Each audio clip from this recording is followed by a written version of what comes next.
What's up, everybody? Chester ARP Church Devotional Podcast. Clint Davis, your host. Mitch brings us in. John chapter 6. Here we go. Cheers each winding path I tread. Gives me grace for every trial. Feeds me with the living bread. All right, thank you so much. We are in one of those moments in the life of Jesus that is pretty familiar to a lot of those of us who have been around the church for some time. If you're new, this is a story of Jesus when he walks on water. I think, if I'm not mistaken, all four Gospels have this story in it. I know that Matthew does. I know that Luke does. But I know Matthew and Mark do. I'm not sure Luke does, and I know John does as well. Here we go. Jesus, after feeding the 5,000, walks on water. When evening came, his disciples went down to the sea. They got into a boat and started across to Capernaum. It was now dark, and Jesus had not yet come to them. The sea became rough because a strong wind was blowing. When they had rowed about 3 or 4 miles, they saw Jesus walking on the sea, and coming near to the boat, they were frightened. But he said to them, "It is I, do not be afraid." Then they were glad to take him into the boat, and immediately the boat was at the land to which they were going.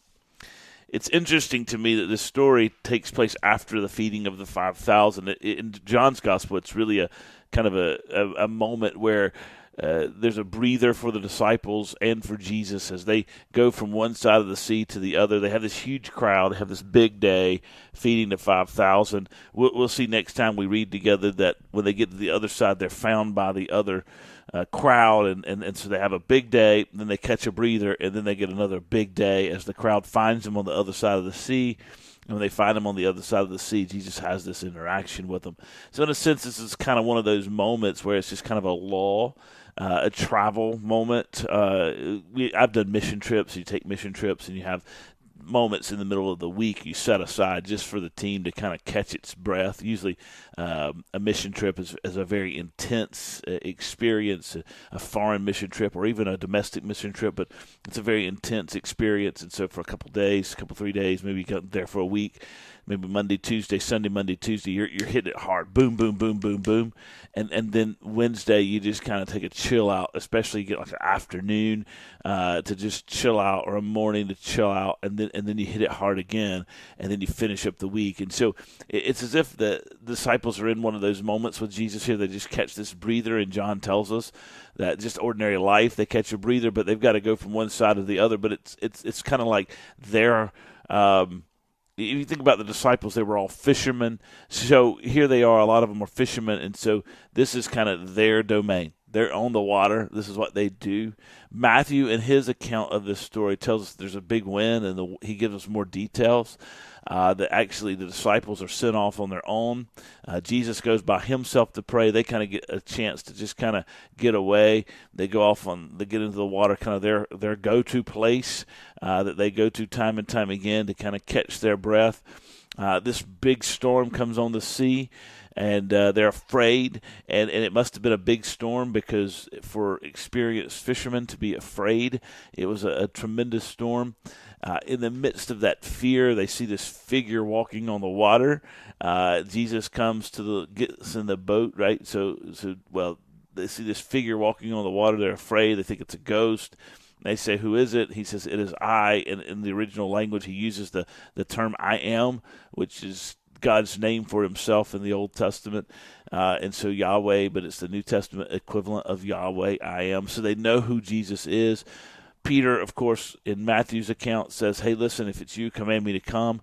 And Jesus says, "Come." And Peter steps up and steps out of the boat onto the water, and he takes a couple steps, and then he gets afraid of everything going on around him, and he starts to sink. Jesus reaches out, saves him. They get back in the boat, and then they're on the other side, and the sea settles. I think that the message for this, for me, as I think about this, is just that Jesus oftentimes, and this becomes kind of cliche, but it's so true, Jesus oftentimes shows himself sometimes most powerfully, most dramatically, most awesomely in the midst of storms. I think that's because we're desperate. We need Him. We're looking for Him in the midst of storms in our lives. But I think He also has a reason for showing up in the midst of those storms. And that's to show us, right, how powerful He is, show us how glorious He is, show us how wonderful He is. And so in this moment, there's a storm on the sea. These guys are afraid. Jesus shows up. When Jesus shows up, he makes Himself known. It's unmistakable who He is, right? He's walking on water.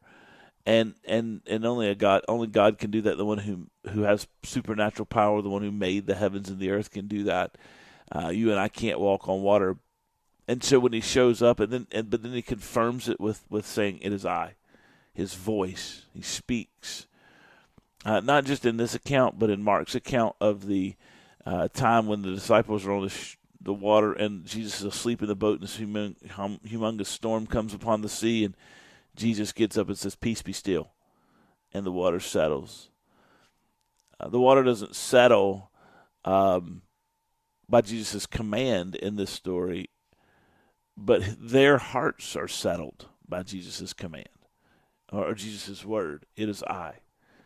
And so they recognize Him. I think that's a really, really helpful thing for us when we think about John's account. And that's where we're reading, so I don't want to go too much into Matthew's account, but John's account is very important because it's that he settles their hearts. And Jesus can settle your heart. And Jesus can settle my heart. And that's why He shows up in the midst of storms often, is to settle the hearts of His people and to demonstrate His power. And so if you've got a storm going on in your life, pray and ask God to show up. Look for Him because He will show up in your life and He will settle your spirit in the midst of your life.